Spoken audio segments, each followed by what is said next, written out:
हम लोग इलेक्टेड लोग दिल्ली जा रहे हैं, दिल्ली वालों से जो हमें वादा किया वो भी आ जाए, उनको कौन रोकता है? सोचिए, खुद समझिए, लोगों को सोचते कि कितनी घटिया सियासत खेली जा रही है। अरे सोशल मीडिया पे अगर आपने चीफ मिनिस्टर से बात की, चीफ मिनिस्टर साहब ने आपको कहा मैं मंडे को आपसे मिलूंगा, तो इसमें क्या आपको मीडिया में डालना है? फिर उनकी जिसमें कहते हैं फिर उनकी खिल्ली और उड़ गई ना जब चीफ मिनिस्टर साहब ने उनको उसका जवाब दे दिया। जनाब PIGD को छोड़ा किसने? उन्हीं लोगों ने जो आज चिल्ला रहे हैं। क्योंकि प्रॉब्लम ये है कि जब हम करेंगे तो कहते हैं कि ये क्यों कर रहे हैं, और हम नहीं करते हैं तो कहते हैं ये क्यों नहीं कर रहे हैं।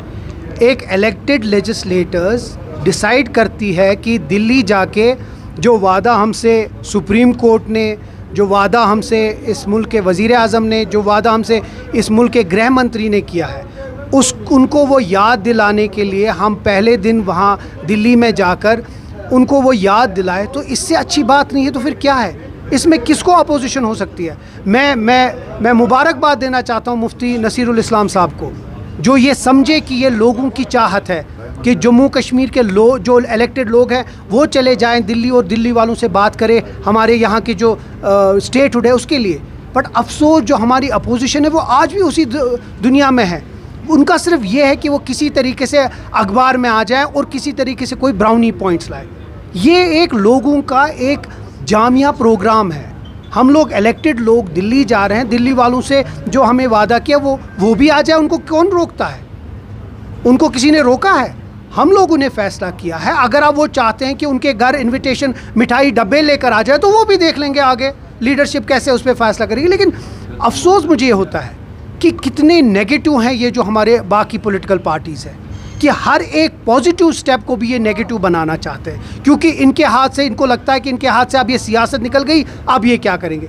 1.25 साल मुझे लगता है एक बहुत बड़ी एक अरसा होता है जो नेशनल कॉन्फ्रेंस को लगा कि अप्रोप्रिएट टाइम आ चुका है। दिल्ली के पहले दिन सेशन है। हम चाहते हैं कि दिल्ली में जो सबसे बड़ा ऑगस्ट हाउस है, अपर हाउस, राज्यसभा और लोकसभा, वो ये समझे कि जम्मू कश्मीर के लोगों के साथ जो वादा किया है वो वादा पूरा करना चाहिए, और मुझे लगता है यही उसका एक पहल थी। सब जो महबूबा मुफ्ती साहिबा की तरफ से लेटर्स लिखे गए तो उस पर क्या कोई, वो सब सियासत थी। अगर उनकी ये सियासत नहीं होती तो कभी सोशल मीडिया में वो लेटर नहीं जानी चाहिए थी। और अगर उनने वज़ीर आला के साथ बात की थी, इसके बाद भी अगर आप नहीं समझे कि कितनी घटिया सियासत खेली जा रही है, वो ये समझे कि ओह मेरे से तो ये निकल गया अगर इन्हें मीटिंग में कोई फ़ायदा किया।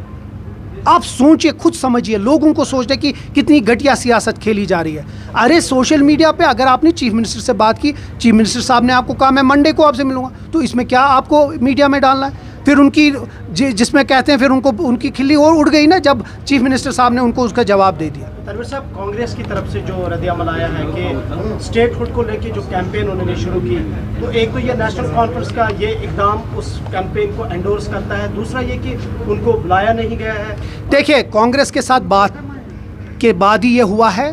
कांग्रेस की जो लीडरशिप है उनके साथ बात हुआ है, उनके साथ एक अलग इस तरीके की मीटिंग होगी, वो खुद लीडरशिप ने उनके साथ डिसाइड किया। तो कांग्रेस और नेशनल कॉन्फ्रेंस में ऐसा कोई भी तजाद नहीं है, सब कुछ मिल बैठ के ही ये बात होगी। साहब, जो अब कॉल आपकी तरफ से दी गई है, अब मुख्तलिफ जो सियासतदान यहाँ पे वो कह रहे हैं कि ये यूनाइटेड अकॉर्ड जो होने जा रहा था उसको डिरेल करने के लिए नेशनल कॉन्फ्रेंस कौन सा जनाब PIGD को छोड़ा किसने? उन्हीं लोगों ने जो आज चिल्ला रहे हैं। क्योंकि ये कोई सियासी व्यासी नहीं है, ये पॉलिटिक्स से ऊपर आने की बात है। ये बात है जम्मू कश्मीर के जो लोगों के जो एहसासात है, जो उन लोगों ने यहाँ लोगों को एक मैंडेट दिया, जिस तरीके से क्यूज़ में रहे लोग और वोट दिया एक पॉलिटिकल पार्टी को, उनका एहसासात की तर्जुमानी करने के लिए हमने ये एक स्टेप उठाया। इसमें कोई सियासत नहीं है, इसमें ये नहीं कि एक पार्टी को लगता है मैं क्यों नहीं दूसरे पार्टी को, इसमें पॉलिटिकल पार्टी मत सोचिए। ये बात है जम्मू कश्मीर के एहसासात की तर्जुमानी करना, और वही हम लोगों ने किया। बाकी इसमें सियासत किसी को खेलनी वो खेलिए। नेशनल कॉन्फ्रेंस समझती है ये वक्त आ चुका है कि हम दिल्ली वालों से मौदबाना गुजारिश करें कि अप्रोप्रिएट टाइम आ चुका है और हमको हमारा हक वापस दिया जाए। पार्टी को कोई फॉर्मल इन्विटेशन होगा अभी आने दीजिए नज़दीक मॉनसून सेशन को, उस वक्त हम जो लीडरशिप बेहतर समझेगी वो करेगी। लेकिन हम कोशिश कर रहे हैं कि जो इलेक्टेड लोग हैं वो जाएं, ताकि लोगों को पता चले कि इलेक्टेड लोग इसका फैसला कर रहे हैं। तनवीर साहब, जो कि पंचायत और यूएलबी इलेक्शंस को लेके अभी स्टेट इलेक्शन कमीशन की तरफ से तैयारियां शुरू कर दी गई है, सो ओवरऑल नेशनल कॉन्फ्रेंस की किस तरह से तैयारियों, क्या उम्मीद है कि इस साल ही इंतखाबात होंगी? देखिए, अभी बहुत चीज़ें हैं जो जम्मू कश्मीर को जो अभी फेस कर रही है।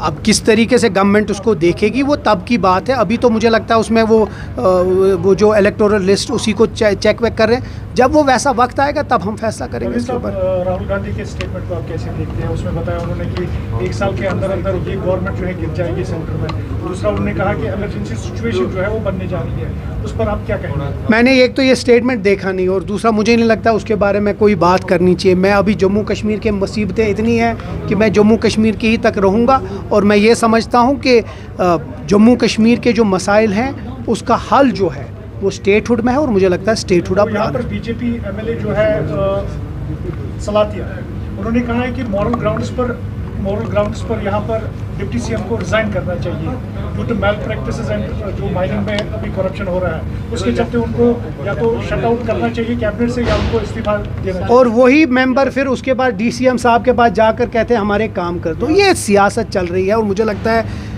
डीसीएम साहब के पास किसी के पास एक भी चीज़ नहीं है जो प्रूव कर सकता है कि हमारे जो डिप्टी चीफ मिनिस्टर साहब हैं उनने किसी भी जगह कोई मेल प्रैक्टिस। अब क्योंकि वो जम्मू के बीजेपी को खड़ी खड़ी सुनाते हैं तो उनके पास और कोई चारा नहीं बना, अब इसको किसी और तरीके से करें। लेकिन ये गवर्नमेंट पाक है, इस गवर्नमेंट में कोई भी ऐसा चीज़ नहीं है जिसमें करप्शन इन्वॉल्व है। कहीं है तो कोई आगे करे, हवा में तो हम कुछ भी बता सकते हैं। तो लेकिन मुझे लगता है ये सही नहीं है, डेमोक्रेसी के लिए अच्छी नहीं है। बाकी सियासत खेलनी है तो खेल लीजिए। वन लास्ट क्वेश्चन, जिस तरह से इस सारी मीटिंग को लेके अपोजिशन ने रद्द-ए-अमल दिया, वही अगरउल्लाह साहब की तरफ से भी कहा गया कि जो वेन्यू को मुंतकिल किया गया, इसका मतलब है कि लीडरशिप को खुद अपने कानून साजों पर एतमाद नहीं है। नहीं, वो तो पहले से ही डिसाइड हुआ था कि यही करना है। अब देखिए, सबसे इम्पोर्टेंट चीज़ है कि हर कोई एमएलए मिला, अपने दिल की बात की, 7 घंटे मीटिंग रही, और एक कोई ऐसा डिस्कशन नहीं है, कोई ऐसा टॉपिक है नहीं है, चाहे वो रिजर्वेशन है हमारे यूथ की, उनकी, अल्कोहल, ड्रग्स, यहाँ के रेगुलराइजेशन, यहाँ की गवर्नेंस पे जो राजभवन की तरफ से रुकावट है, हमारे एडवोकेट जनरल, हमारा जो बाकी इश्यूज़ है, कोई ऐसा इशू नहीं है जो डिस्कस नहीं हुआ। एक ऐसी जगह अगर या तो फिर हम यहाँ करते तो एक अच्छी जगह है बैठने के लिए जहां हम बैठ के इसको डिस्कस करें, इसमें क्या प्रॉब्लम। और ये पहली मीटिंग नहीं और ना ये आखिरी मीटिंग होगी, ये ऐसी होती रहेगी। कोशिश यही है कि जो लोगों की जो बात है, एमएलएज आते हैं, 50 एमएलएज हैं, 50 अलग अलग दिमाग एक साथ बैठ के डिस्कशन करते हैं। मुझे लगता है एक अच्छा माहौल था, और अच्छे माहौल में हर एक चीज़ डिस्कशन। हमारी खेल को रेगुलराइजेशन को लेकर एक मीटिंग सेक्रेटरीट में हो रही है, मुझे इसके बारे में पता नहीं, क्योंकि मैं गवर्नमेंट का हिस्सा नहीं हूँ।